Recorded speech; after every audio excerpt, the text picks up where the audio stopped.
So this is the Front Porch podcast. I'm Jessica Alarcon, and I'm here today with Teri Galvan, Community Against Sexual Harm. So welcome. Thank you for letting us use your space. Absolutely. And thank you for coming. To begin, can you just tell me a little bit about yourself and where you came from and how you ended up working here in Oak Park?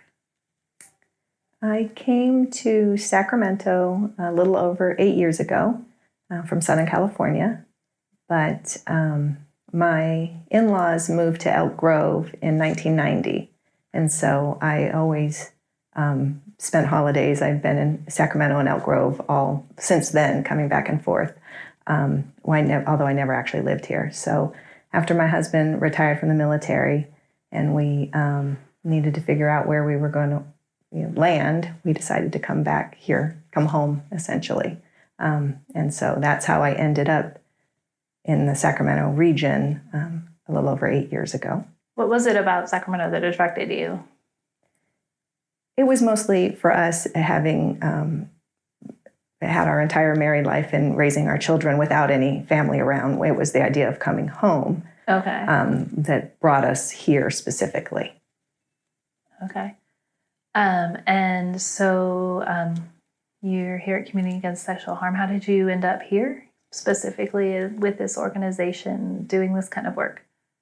So in Southern California, and for many, many years, I worked in homelessness. I worked with homeless women in transitional housing and moving them into permanent housing. And so my heart is really working with women, and particularly homeless women. But when I came here, I wasn't exactly sure what I was looking for. And I found a job description of a little, very small organization that was using a peer model.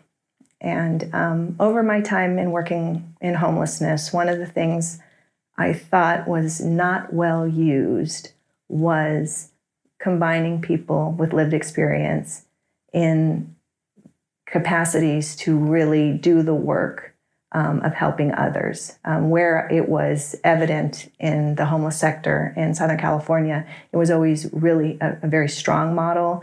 It really served everybody kind of raised up in that environment. It was really successful and really underused. And so when I was here, and I really wasn't exactly sure what I was going to do, I was teaching, and I was not necessarily looking for something so quickly, but I was really intrigued that there was this small organization that had built their entire model on something that I had been kicking around as being something I thought was really going to have the capacity to make change. So I reached out, and I had an interview, and I came here to the same building that we're in right now, and it was I knew when I actually walked in the door that this was where I was going to be, at least for a bit of time. Okay. So your idea and the idea of this organization is basically empowering people who have gone through homelessness and other experiences is in a mentoring capacity. Exactly.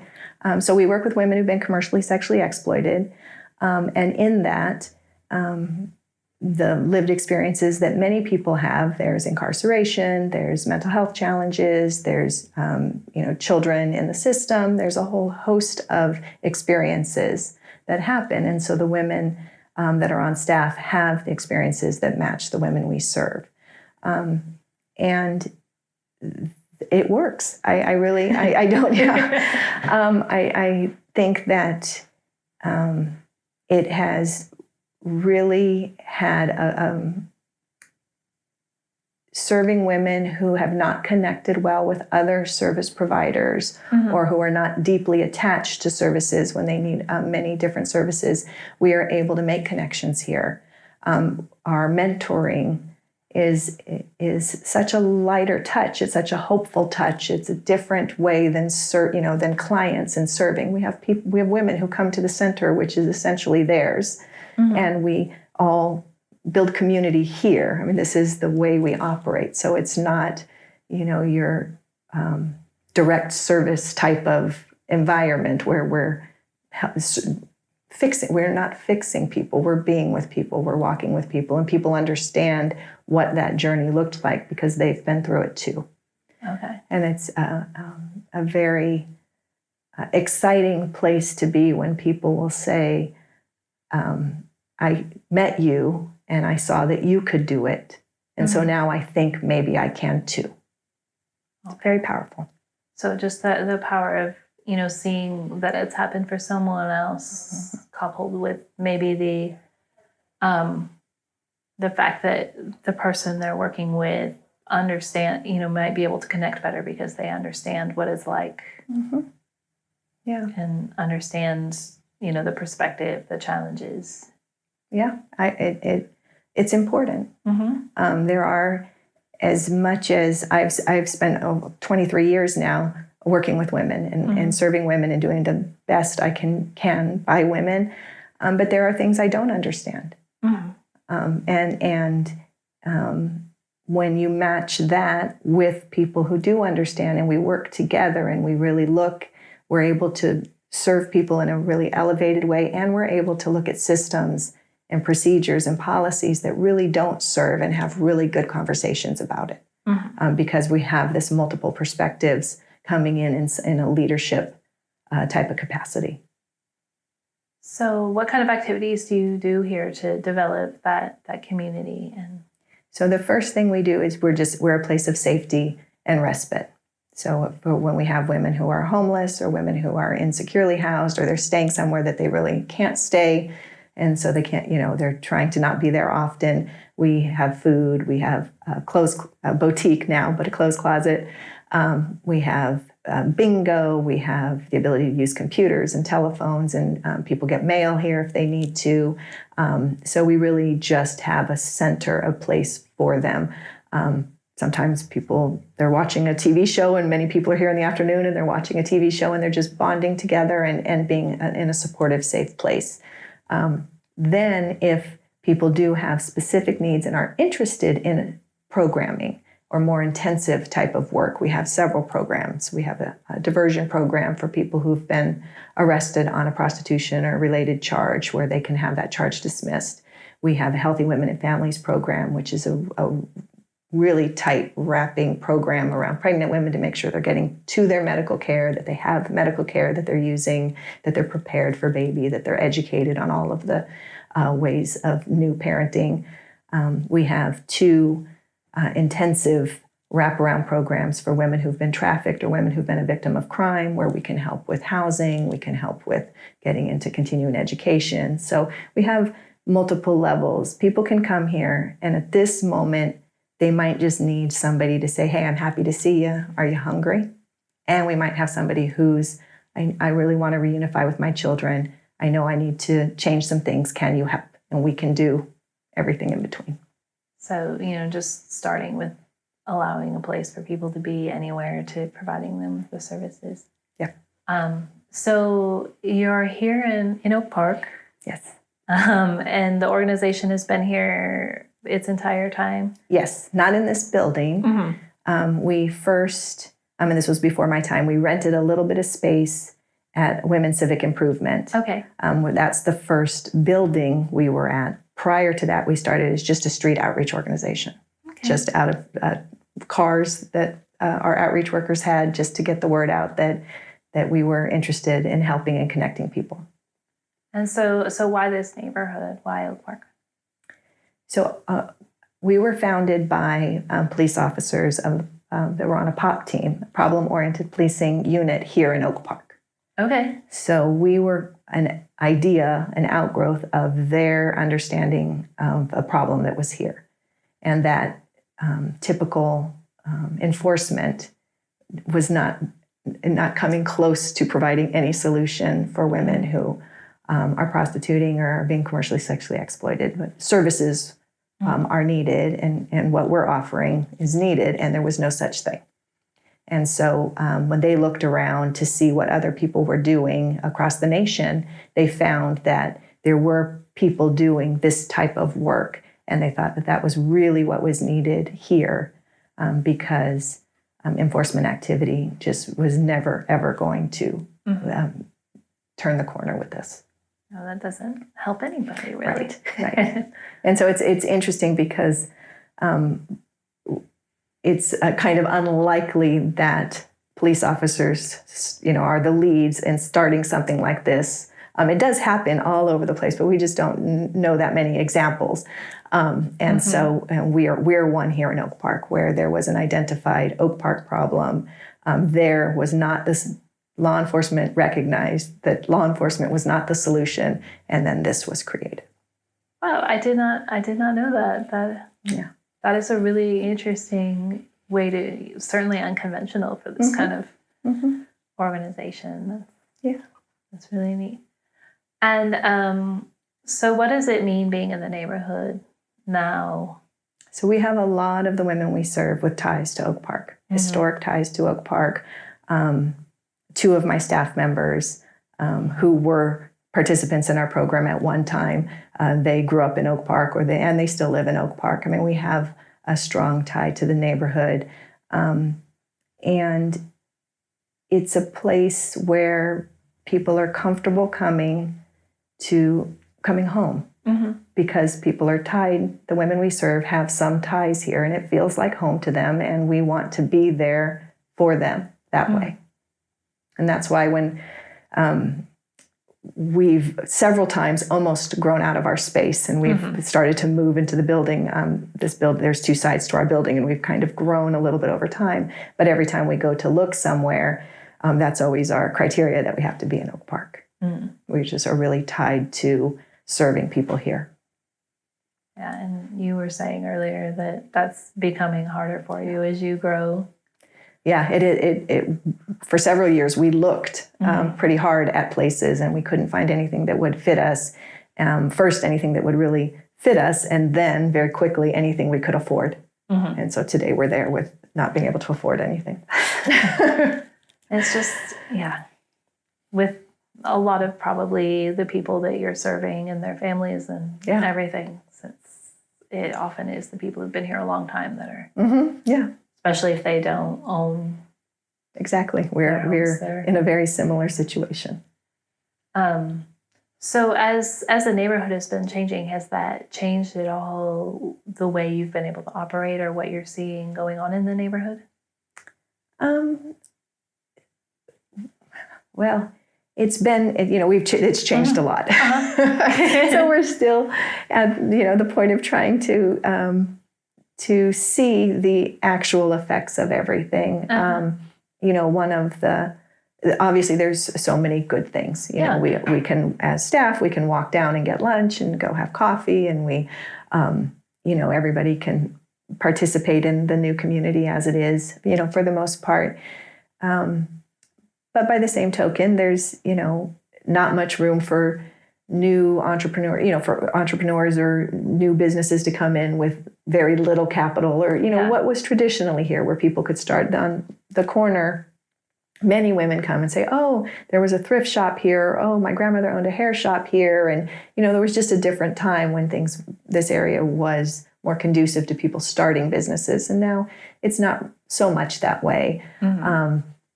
But the neighborhood is really supportive of the work we do here, and of being part of watching women have the services they need and change the direction of their life and have community here. So while everything's changing, that has been very constant all throughout time.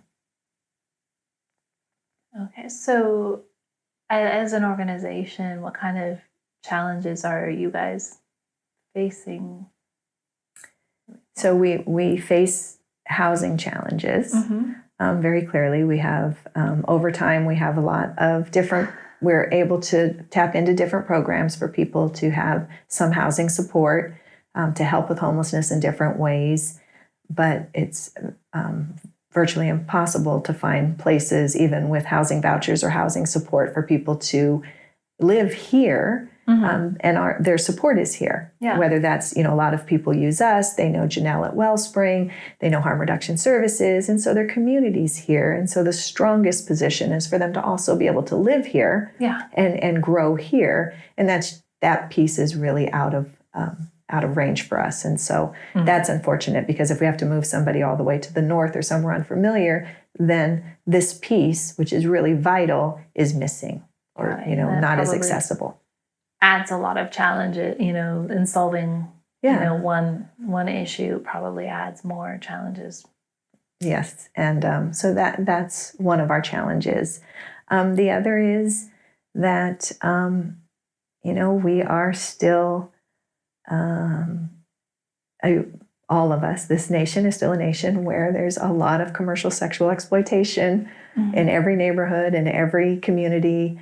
And so we still have to address that, especially for everybody, but for our young men and women, for people, we need to really make sure that we're focusing on opportunities and asking the hard questions when people are not in their home, and they're 15, 16, 17. It's very difficult to make a living and make your way at that point. And so we all need to kind of take that "it takes a village" approach when we see young people, and wonder how they are doing. How are they making it work? Because it's very difficult. And then we have so many vulnerabilities built in with that. So how do you think you address that? I think it is a lot of very open doors that are available, and not judgmental, and inclusive, and all of the things that we talk a lot about, but with doors that swing wide open everywhere we can think to put them. I think that's a big start. Okay. I think we need to, by the same token, make sure that access is available, that mental health services, substance abuse treatment, medical care, that it is actually accessible in a time frame that would work for a 16-year-old, a 17-year-old, a 21-year-old, who may be going crisis to crisis to crisis. And that's what I mean by timing.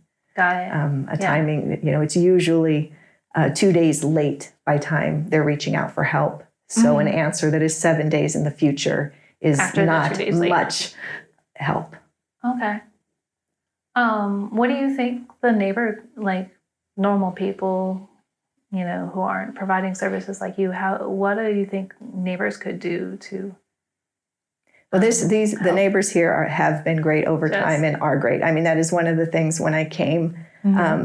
I think it was probably my first month, and I went to a neighborhood association meeting, and I thought, this is a special place, just from coming here from elsewhere and coming in. And I remember thinking that these are really invested people who are interested in solving problems and being community. And so that has always held. And so that's one of the other reasons we want to be in Oak Park because of that. But I just think that there's so many things competing for our attention, and our outrage, and our everything. There's so many things right now, and it's hard. But we really do need to start wondering so much about prevention and early intervention.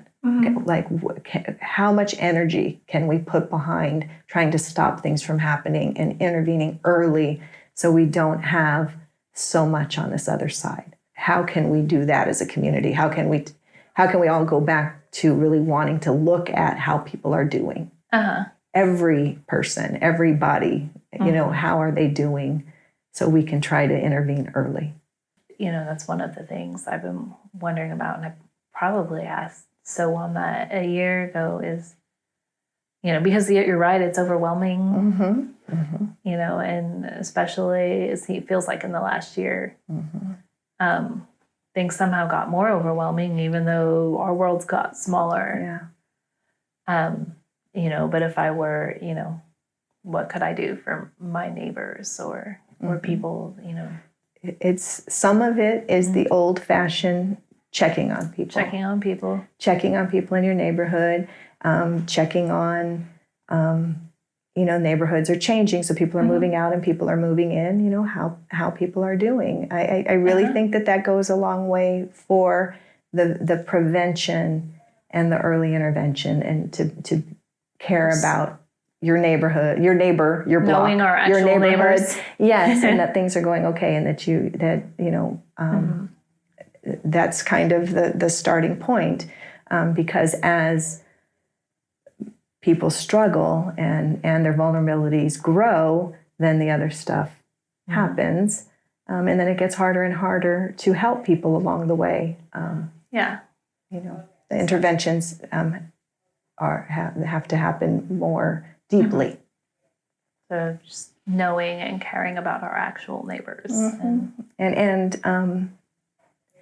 And the access. I mean, I think that is the thing that I try to carry forward the most, is because most people will say, well, there's this or that. Like, I know that doesn't this person do this, or doesn't the county do that? And the answer is yes, they do. Everybody's correct, yes. But it doesn't match. And that's the problem, is the matching. So how do we get to be able to, match? And that's people everywhere, right? Because when you're talking just about the broader community, we have people who work for the county, we have people who work in the school districts, we have everybody everywhere. Are we matching? Matching people up. Yeah, is it matching? Is the timing matching? Is the access matching? Are we really reaching deep enough, quick enough, fast enough, whichever? And that's something everybody can do. Got it. Yeah, well, and I think one of the things that's overwhelming, is I've learned about the vast array of organizations and services, even in this neighborhood. But truthfully, if I needed any of them, I don't know that I would have known, or still would know, how to take advantage of a lot of that. Right, and that's being you. With lots of things at your disposal. Lots of resources. Yes, lots and lots. And it could still seem very overwhelming. So then you add your typical crisis position, and it's paralyzing a little bit.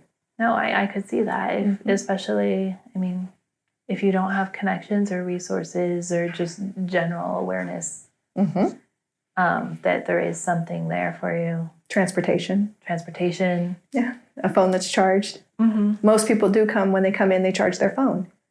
That's one of the things that's very valuable about having an open door of somewhere you belong and can sit. Because if you go to a retail establishment and you're sitting there and you can't buy anything, but you need to charge your phone, it's not the same. Here, you're welcome to do that. You belong here doing just that. I noticed that, I think, prior to when everything shut down, when I was going to Broadway Coffee, and they were really good about allowing people to come in and try. I'm like, that is not something I had thought of, that these people need to charge their phones so that they can still, and it's a safety. It's also a safety thing. And Jimmy is absolutely great. Jimmy was very great at Broadway Coffee. No, I was like, they need to charge their phone. And that's providing a valuable service to the community. Yeah. What else? We're running out of time, and I just want to make sure that I give you time. Anything else that you would like the neighborhood to know about you and your organization? So we have a clothing boutique, as I mentioned, and we do take clothes. So if you're cleaning out your closet, as many people did during COVID, please give us a call and see if we can take donations. So we take donations that way. And anything else. Some of the exciting things about being a small nonprofit and being where we all know each other and we're in the community is sometimes people have ideas of something they want to do, a talent they have or something they want to share. You can call me. And if it's something that we can fit in or work in, we would love to do that. We're really interested in that community building process. And we also have an event coming up in September. It's an evening in September, and we have it at Oak Park Brewing Company. And we keep everything very local, and it'll be September 20th. And there's information on Eventbrite and our website, which is cashsacramento.org. And some of our other information and our accomplishments and various things are also on the website. And so we'd love for people to learn more and feel very free to reach out to me and ask questions. Okay. Well, thank you so much for your time. Sure. I really appreciate it. You're very welcome.